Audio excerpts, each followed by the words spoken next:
কলিজা, জি। আজকে নাকি হাঁস রান্না করছো? জি। অনেকদিন ধরে হাঁসের কষা খাই না, একটু কষা খাওয়াবো আজকে। হাঁস তো পুরো রান্নাই হয়ে গিয়েছে।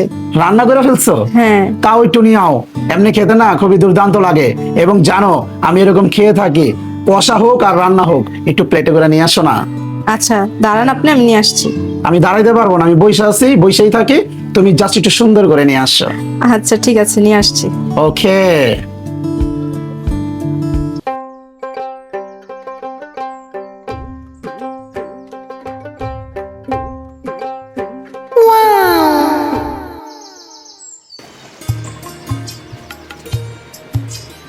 টেনটেনা।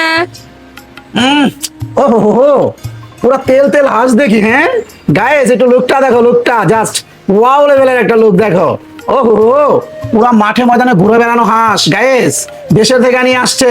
তো চলো একটু বিসমিল্লাহ করি। ও কি কি দিয়েছো, আরে রানটা দেখো, হাঁটতে হাঁটতে একদম শুকায় গেছে। বিসমিল্লাহ করি, বিসমিল্লাহ। হুম হুম, হাঁসের গিলা গাইস, ভালোই লাগে খেতে। হুম হুম, ছোট ছোট আলু দিয়েছে, আলু। হুম,